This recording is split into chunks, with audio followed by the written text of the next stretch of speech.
அடிச்சே கொண்டு இருக்கானுங்க. 25,000 கேட்டு அடிச்சே கொண்டு இருக்கானுங்க. ரெண்டாவது பாடியை காமிக்க மாட்டேன்ட்டாங்க. மாச்சோரி இல்லையா, தழும்பு இருக்கு, தெரிஞ்சு போயிடும். மாதம் எனக்கு 25,000 கொடு. அவன் 25,000 ஒரு நாளைக்கு 800 ரூபா ஆச்சு, 850 ரூபா ஆச்சு. பொட்டி கடையில் மொத்தமே ஒரு நாளைக்கு 1000-500 தான் விற்கும். குழந்தை குட்டி பொண்டாட்டி புள்ள அத்தனை பேருக்கு இந்த பொட்டி கடை வருமானம் தான். அமைச்சர் பாஸ்கரே குட்கா கேஸில் சிபிஐ வழக்கு போட்டிருக்கேன். தமிழ்நாடு முழுக்க குட்கா, பான் பராகு, ஜருதா எல்லாம் விற்கிதுமா. தமிழ்நாடு கேரளாவிலேருந்து லோடாக லாரியாக வருது. போலீஸ் ஜீப்பில் ஒரு படை செய்ய 2 கான்ஸ்டபிள் 3 பேர் போயிருக்காங்க. போஸ்ட்மார்டம், அதாவது பிண கூராய்வு செய்த டாக்டரை அவர் செய்திருந்தால் நிரூபித்து அவர் தூக்கிலேயே போடணும். டாக்டரு ஒரு முறை ஆய்வு செய்ய முடியாதா? சரியில்லை, இன்னொரு ஆளை போட அவன் சரியில்லை. உடம்பு 4 பேர் போட்டான்னா 4 ஒரு நடக்குன்னு தான் அர்த்தம். முதல் மருத்துவ மறைக்க முயற்சி செஞ்சுருக்கான், அப்புறம் தான் கோர்ட்டு 2வது ஆளை போட்டிருக்கு. நடவடிக்கை இல்லையே. மருத்துவர் மீது மறைக்க முயற்சி செய்த அந்த மருத்துவர் மீது அப்படியே தப்பிச்சு போயிடறானே. எல்லா அதிகாரி வெளியே வந்துடுவோம். 2 லஞ்சத்தை கொடுத்து அதே மாதிரி அதிகாரியா அந்த தைரியம் இருக்கிறதுனால தான் அவன் அடிச்சே கொள்றான். லஞ்ச கண்ணை மறைக்குது, ஊழல் கண்ணை மறைக்குது, அதிகார திமிரு. இவர்களுக்கு கண்டிப்பாக தூக்கு தண்டனை கொடுத்தால் மட்டும்தான் அதுக்கெல்லாம் வாய்ப்பே இல்லை. அவன் காப்பாற்றிடுவான். எந்த சார்ஜிட்டும் நீதிபதிக்கே போகாது. அப்போ சேரோட காசு வாங்குறதாம்மா. சாராய் விற்கிறவன்ட்ட யூனிஃபார்ம் கழட்டி வச்சுட்டு நேராக போய் அங்கே போய் 10,000 ரூபா நிற்பார். குற்றவாளிகள் அத்தனை பேருமே காவல்துறையோடு நல்ல நெருக்கமாக இருக்கு. குற்றவாளியிடம் கைக்கூலி வாங்குகிற துறை தான் காவல்துறை. அதாவது ஒரு இன்ஸ்பெக்டரு நீங்கள் ஓய்வு பெறுகிற பொழுது 5 கோடி ரூபாய் வீடு கட்டி செட்டில் ஆகுறாரு. EOWக்கு 5 கோடி ரூபா கொடுத்தா ADGP வருவார். வந்தால் ஃபைனான்ஸ்காரன் கூப்பிடுவார், எவ்வளோ திருடி இருக்கேன், 10 கோடி, எனக்கு ஒரு 50 கோடி கொடு. இதுதான் EOWக்கு வேலை. EOWவால் பாதிக்கப்பட்ட எவனுக்காக பணம் வாங்கி கொடுத்த ஒரு வரலாறு சொல்லுங்கள். இது யார் தடுப்பது? ஆட்சி மாறினாலும் ஆட்சி மாறவே மாறும். எத்தனை விஜய் வந்தாலும் சரி, எத்தனை புஷி வந்தாலும் சரி, எத்தனை ஜான் ஆரோக்கியசாமி வந்தாலும் சரி, ஒன்றும் நடக்காது.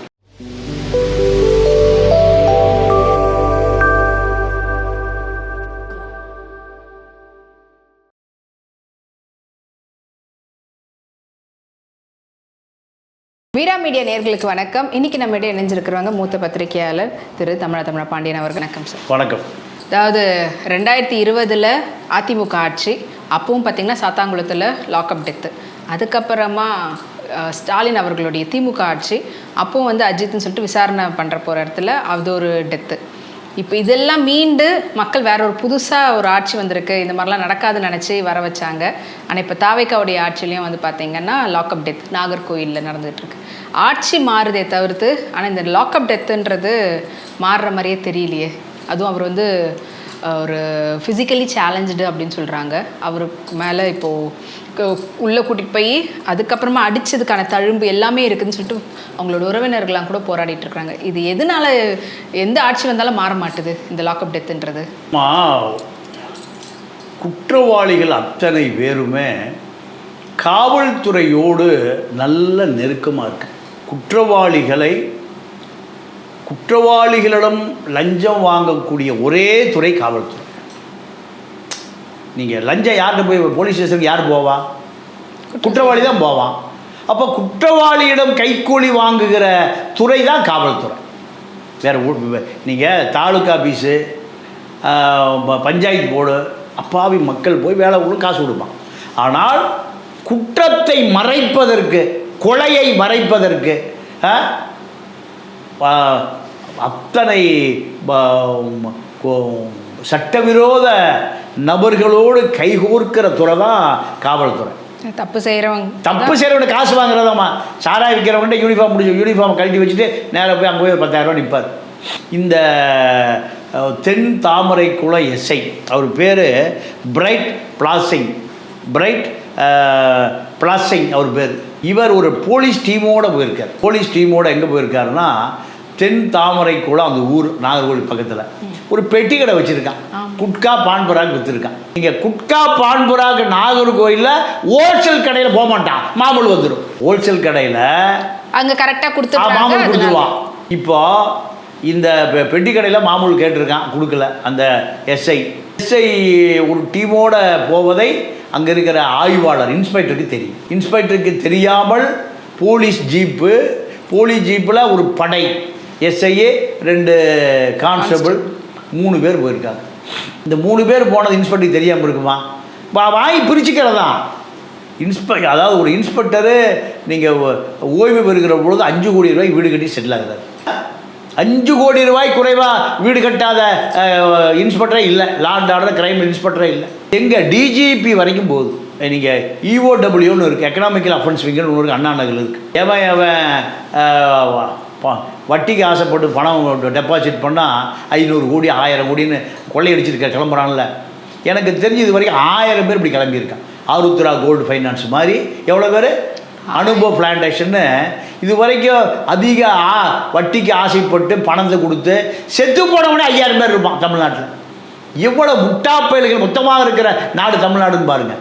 இஓடபிள்யூக்கு 5 கோடி ரூபா கொடுத்தா ஏடிஜிபி வருவார், வந்தால் அவனை ஃபைனான்ஸ்காரன் கூப்பிடுவார். எவ்வளோ திண்டி இருக்க, 1000 கோடி, எனக்கு ஒரு 50 கோடி கொடு. இதுதான் இஓடபிள்யூக்கு வேலை. இஓடபிள்யூவால் பாதிக்கப்பட்ட எவனுக்காக பணம் வாங்கி கொடுத்த ஒரு வரலாறு சொல்லுங்கள். ஒன்றுமே கிடையாது. அப்போ காவல்துறையை கரப்ஷன் ஆகி போய், இது திராவிட இயக்கத்தில் கரப்ஷன் ஆகி போய் நிற்கும். நீங்கள் அந்த மாவட்ட அமைச்சர், எஸ்பி, ஏடிஎஸ்பி, அந்த ஃபைனான்ஸ்காரன் அத்தனை பேர் கள்ள கூட்டம். அப்போ இந்த பக்கம் பாத்தீங்கன்னா ஏதோ 3 பொட்டலம் என்னமோ தான் இருந்ததுன்னு சொல்றாங்க. அதாவது கிலோ கணக்குல வச்சுக்கிட்டு போகவே மாட்டான். அங்கே போனீங்கன்னா உடனே அவன் காசு கொடுத்துருவான். மாம்பழம் வாங்குற இடத்துக்கு போக மாட்டான். என்ன காரணம்? இப்போ தமிழ்நாடு முழுக்க குட்கா, பான் பராகு, ஜருதா எல்லாம் விற்கிதுமா.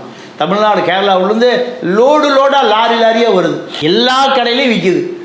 இதை வாங்கி போடுற கன்சியூமர் எனக்கு தெரிஞ்சு சாராயம் குடிக்கிறவன் 1 கோடி பேருனா இந்த பான்பராக் போடுறவன் 1 கோடி பேர் இருக்கு. எல்லா கடையிலையும் விற்கிது. குட்கா விற்கிது, பான்பராக் விற்கிது, ஜரிதா விற்கிது, ஹான்ஸ் விற்கிது, பூன்ஸ் விற்கிது, எல்லாம் விற்கிது. அப்போது இதை ஹோல்சேல் கடைக்காரனை அள்ளிட்டு போக முடியுமா? முடியாது. அவன் பல கோடி ரூபா போட்டு வியாபாரம் பண்ணுறான், பல கோடியை அரசியல்வாதி கொடுக்குறான். அமைச்சர் விஜயபாஸ்கரே குட்கா கேஸில் சிபிஐ வழக்கு போட்டிருக்கேன். இல்லை, இப்போ இருக்கக்கூடிய தாவேகா நிர்வாகி அவருடைய இதுலேயும் வந்து கடத்தப்பட்டிருக்குது. ஆனால் அவர் பேசி அனுப்பிட்டாங்க. இந்த 3 பொட்டலத்துக்காக இவர் ஒரு இத்தனைக்கும் ஊனமுற்றோர். என்ன வன்மம்னா, மாதம் எனக்கு 25,000 கொடு. அவன் 25,000 ஒரு நாளைக்கு 800 ரூபா ஆச்சு, 850 ரூபா ஆச்சு. அவன் பொட்டி கடையில் மொத்தமே ஒரு நாளைக்கு 1500 தான் விற்கும். குழந்தை, குட்டி, பொண்டாட்டி, புள்ள அத்தனை பேருக்கு இந்த பொட்டி கடை வருமானம் தான். அப்போது அப்போ எஸ்பிக்கு தெரியுமா? தெரியும். எஸ்பிக்கு மேலே இருக்கிற டிஐஜிக்கு தெரியுமா? தெரியும். எல்லாருக்கும் தெரியும். இதை யார் தடுப்பது? ஆட்சி மாறினாலும் காட்சி மாறவே மாறும். எத்தனை விஜய் வந்தாலும் சரி, எத்தனை புஷி வந்தாலும் சரி, எத்தனை ஜான் ஆரோக்கியசாமி வந்தாலும் சரி, ஒன்றும் நடக்காது. இதுக்கு என்ன வழினா, காவல்துறை சட்டத்தை மதிப்பதே இல்லை. இல்லை, எத்தனை பேர் மாறினாலும் கிடைக்கலனா கூட பரவாயில்ல. இப்போதான் சாத்தாங்குளத்துக்கு தீர்ப்பு வழங்கியிருந்தாங்க. அவங்களுக்கு கடுமையான ஒரு அதெல்லாம் காதிலே வாங்க மாட்டாமா. சாத்தாங்குளம் போனால் என்ன, அடுத்து தாமரை குளம் இருக்குல்ல, தென் தாமரை குளம் போலீஸ் ஸ்டேஷனுக்கு பேர். காரணம் அதெல்லாம் காதிலே வாங்க மாட்டான். நம்மளுக்கு தண்டனை கிடைக்குமேன்ற அந்த ஒரு அதெல்லாம் ஒன்றும் இல்லை. நீங்கள் என்ன காரணம்னா, அது உலகம் பூரா செய்தி போயிடுச்சு. கொரோனா காலத்தில் உலகம் பூரா செய்தி போயிடுச்சு. அந்த வழக்கு நடத்த சொன்னதே இன்டர்நேஷ்னல் ஹியூமன் ரைட்ஸ் தான் தலையிட்டாங்க. என்னையா நடக்குது தமிழ்நாட்டிலேன்னு? இல்லைன்னா மூடி மறைச்சிருவாங்க. நீங்கள் லத்திய மலத்துவாரத்தில் விட்டு அடிச்சிருக்காங்க.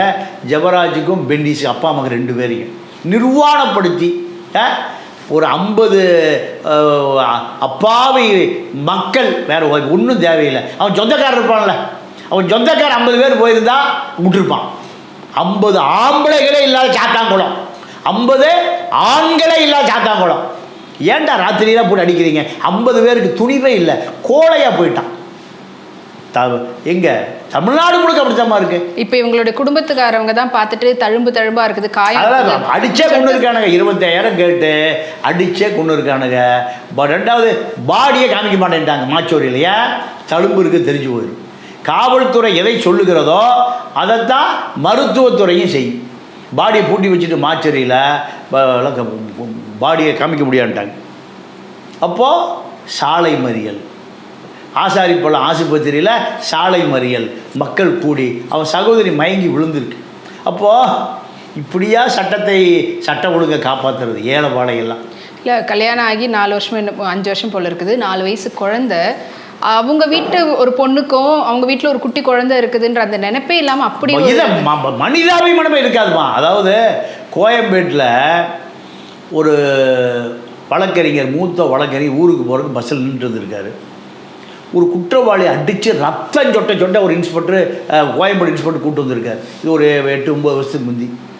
அந்த வழக்கறிஞர் போய் நியாயங்க ஏப்பா இப்படி அடித்து கூட்டிகிட்டு வர்றைய, அவளை என்ன அவ்வளோ பெரிய குற்றம் பண்ணிட்டான் கேட்ட உடனேயா அந்த குற்றவாளிக்கு பதிலாக வழக்கறிஞரை அடித்து உதச்சி கொண்டு லாக்கப்பில் போட்டான். நீங்கள் காவல்துறையை எதிர்ப்பதற்கு ஒரு பெரிய அமைப்பே வேணும். எல்லாம் புரோக்கர் பயிலுங்க. திமுக, அதிமுக அவ்வளோ பேர் புரோக்கர் பயிலுவோம். அந்த வழக்கறிஞர் நியாயம் கேட்டதுக்காக சிறையில் போட்டான் வழக்கறிஞர். அந்த வழக்கறிஞர் அப்புறம் மீண்டும் வந்துட்டார். இந்த இன்ஸ்பெக்டர் ஹைகோர்ட்டுக்குள்ள போகிறாரு. லா தெரிஞ்ச வரைக்கும் அந்த இன்ஸ்பெக்டர் ஹைகோர்ட்டு கேம்பஸ்குள்ளே பார்க்குறாரு இந்த வழக்கறிஞர். அத்தனை வழக்கறிஞர் அந்த இன்ஸ்பெக்டரை புரட்டி எடுத்ததை கண்ணால் பார்த்தேன். இன்ஸ்பெக்டர் ஓடுறாரு, சட்டை கிழிஞ்சு, பேண்ட் கிழிஞ்சு. அத்தனை வழக்கறிஞர், ஒரு மூத்த வழக்கறிஞர் அடிக்கிற அது நியாயம் இருக்கும். அப்போது ஏன்னு கேட்காம போன முறை தரும்படி இன்ஸ்பெக்டருக்கு அடித்து ஓட விட்டு எங்க இன்ஸ்பெக்டர் குத்துயிர் குலவீர ஓடி போய் நீதிபதி ஐயா காப்பாற்று. என்னப்பா சட்டம் ஒழுங்க நம்ம தான் காப்பாற்றணும், நீங்களே இப்படி இன்ஸ்பெக்டர் போட்டு அடிச்சிருக்கீங்களே ஐயா, அது மாதிரி நடந்தது. இன்ஸ்பெக்டர் சரி மன்னிப்பு போ. கிழிந்த அந்த யூனிஃபார்மோட அந்த இன்ஸ்பெக்டர் வந்த காட்சியை நான் பார்த்தேன். அப்போது வழக்கறிஞர்களுக்கே இந்த நிலைமைனா இப்போ காவல்துறையை பொறுத்த வரைக்கும் எந்த வழக்கையும் முழுமையாக அவர்களுடைய வழக்கை அவர்கள் நடத்துவதில்லை. புரியுதா உங்களுக்கு? கோர்ட்டில் சார்ஜ்ஷீட் போட்டு தப்பிக்கிறதுக்கு என்னென்ன வழியோ, நீ காசு வாங்கிட்டா எஃப்ஐஆர் A1 A5 ஆயிடுவான், A5 A1 ஆயிடுவான், A1 A2 A3 A4 5 எல்லாம் இருக்குல்ல. அதில் ஒன்றுமே சம்மந்தம் இல்லாதவன் A1 போட்டுருவான். அப்புறம் குற்றம் நிரூபிக்க முடியாமல் விடுதலை ஆயிடுவான். குற்றம் செஞ்ச கொடூர குற்றவாளி எங்கே இருப்பான்? A6 இருப்பான். அப்போ அவன் நிரூபிக்க முடியுமா? இந்த குற்றங்களை செய்வதே காவல்துறை ஆய்வாளர்கள் தான். ஆனால் இப்போ பார்த்தீங்கன்னா வார்டன் மேலே தான் இப்போ கேஸ் போட்டுருக்காங்க. அவங்களெல்லாம் தான் சஸ்பெண்ட் பண்ணியிருக்காங்க. ஏன்னா அவர் ஜெயிலுக்கு கொண்டு போயாச்சு அப்படின்னு சொல்லிட்டு. ஆனால் இது ஆரம்பம் பார்த்தீங்கன்னா அந்த ஸ்டேஷன் தானே பொறுப்பேற்றுக்கணும் அவங்க. அதாம்மா, அதாவது எஸ்பி 1 கோடி ரூபா லஞ்சம் வாங்குவார், இல்லைன்னா டிஎஸ்பி ஒரு 50 லட்சம் லஞ்சம் வாங்குவார். அதை என்ன பண்ணுவார், அந்த போலீஸு வேன் ஓட்டுற கான்ஸ்டபிள் இருக்கார்ல, அவர் பையில் இதில் வச்சுருப்பார், இதில் ஜீப்பில் வச்சுருப்பார். விஜிலன்ஸ் போய் யாரை பிடிக்கும்? டிரைவர் நம்பி எவையா 50 லட்சம் கொடுப்பான், 10 லட்சம் 20 லட்சம் கொடுப்பான். அப்போது பழி ஒரு பக்கம், பாவம் ஒரு பக்கம். வார்டன் என்ன பண்ணுவார்? வார்டனா இவன் அடித்து குத்துயிராக கொலை உயிராக கொண்டு போய் போட்டிருக்கான். வார்டன் இழிச்சவாய வார்டனை கேட்குறக்கு ஆள் இருக்காது. ஜெயில் வார்டன் அவர் சஸ்பெண்ட். இப்படி தான் நீங்கள் ஸ்டெர்லைட்டில் அனில் அகர்வால் எங்கே உட்காந்துக்கிட்டு, லண்டனில் உட்காந்துட்டு டோட்டல் தூத்துக்குடி மாவட்ட நிர்வாகத்தையே கையில் எடுத்துட்டான் காசை கொடுத்து. எடப்பாடி கூப்பிட்டு நீ போய் குப்புறப்படுத்துக்கன்ட்டான்.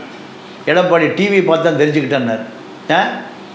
13 பேரை எந்த முன்கள போராளிகளை காவல்துறைங்க படமெல்லாம் பார்த்துருப்பீங்க, குறிவைத்து சுட்டான். குருவியை சுடுவதை போல இந்த நாட்டில் எந்த எழுச்சியும் இல்லை.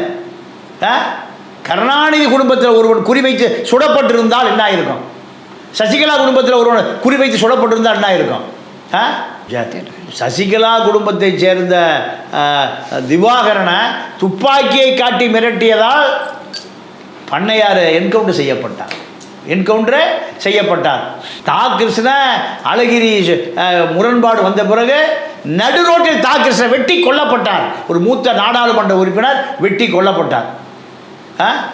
அதிமுக செஞ்ச கொலை பண்ணையாரை சுட்டு கொண்டது, திமுக செஞ்ச கொலை கிருஷ்ணனை வெட்டி கொண்டது.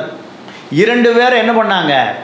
உன் கேஸை நான் எடுக்கக்கூடாது, ஏன் கேஸை நீ எடுக்கக்கூடாது. பண்ணையார் பொண்டாட்டியை கொண்டு வந்து MP ஆக்கி சிபிஐக்கு மந்திரி, உள்துறை இணையமைச்சர் யார்? ராதிகா செல்வி. ஆனால் புருஷ கேஸை விசாரிக்கக்கூடாது. இந்த கேவலமான நாடுங்க இந்த திராவிட இயக்கம் ஒழிக்கப்பட வேண்டிய இயக்கம். அதான் ஒழிச்சு விட்டானுங்க. இப்போ ஆனால் அந்த அவங்களுடைய மனைவியும் குழந்தையும் வந்து நிர்கதியாக நிற்கிறாங்க, அவங்க நியாயம் கேட்டிருக்கிறாங்க.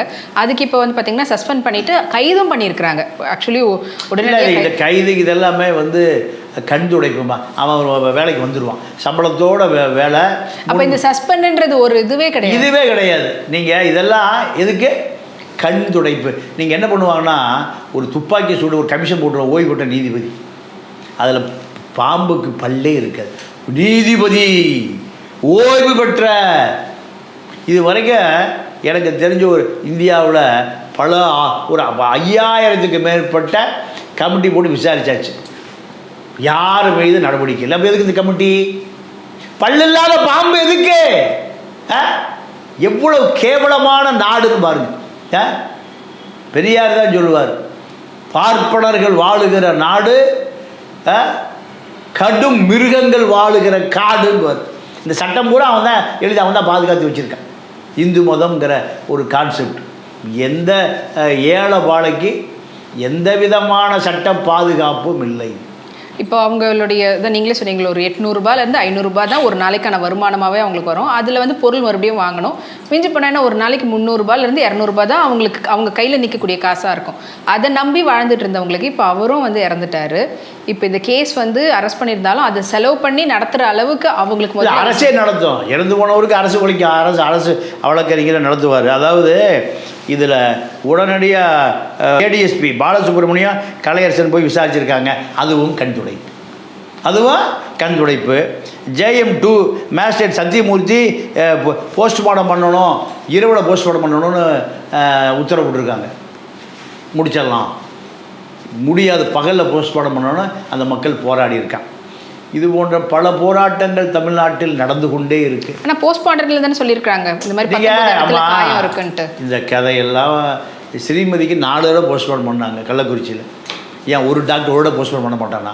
போஸ்ட்மார்ட்டம் அதாவது பிண கூராய்வு செய்த டாக்டரை தவறு செய்திருந்தால் நிரூபித்து அவர் தூக்கிலேயே போடணும். ஏமா ஒரு டாக்டரு ஒரு முறை அந்த கூராய்வு செய்ய முடியாதா? இவன் சரியில்லை, இன்னொரு ஆளை போட அவன் சரியில்லை.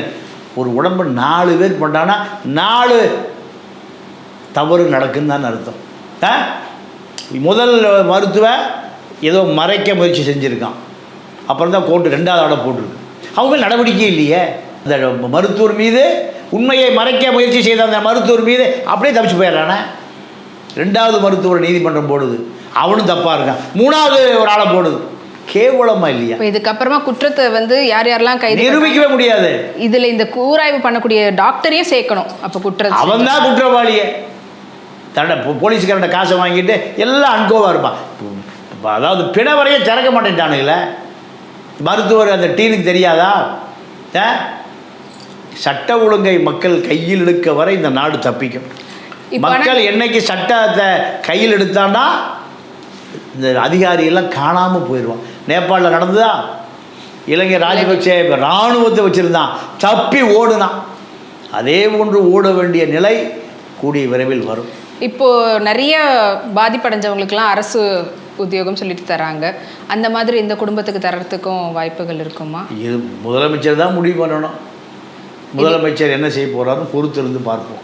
ஆனால் இப்போ இந்த விஷயம் முதலமைச்சர் காதுக்கு போயிருக்கோம்ல சார்? அல்ல, அவர் என்ன பேப்பர் படிக்காமல் பேப்பரை குப்பரை போட்ட படிக்கிறாரு? இன்டெலிஜென்ஸ் உடனே நோட் போட்டு டேபிளில் வச்சுருவோம். அதான் நம்ம நெட்வொர்க். அதனால் எல்லாம் தெரிஞ்சிருக்கும். ஸோ வேலை கிடைக்குமான்றதை தாண்டி இப்போ முதல்ல இவங்களுக்கு தண்டனை கரெக்டாக கிடைக்குமான்றது தான் எல்லாரும் தப்பிச்சிடுவான். மக்கள் 15 நாளில் மறந்துடுவோம். எல்லா அதிகாரியும் வெளியே வந்துடுவோம். மீண்டும் லஞ்சத்தை கொடுத்து அதே மாதிரி அதிகாரியாக அந்த தைரியம் இருக்கிறதுனால தான் நம்ம அடிச்சே போடுறான். நம்ம எப்படி வெளியில் வந்து லஞ்ச கண்ணை மறைக்குது, ஊழல் கண்ணை மறைக்குது, அதிகார திமிரு. இவர்களுக்கு கண்டிப்பாக தூக்கு தண்டனை கொடுத்தால் மட்டும்தான் திருந்துவான். அதுக்கெல்லாம் வாய்ப்பே இல்லை. அவன் காப்பாற்றிடுவான். எந்த சார்ஜிட்டும் நீதிபதிக்கே போகாது.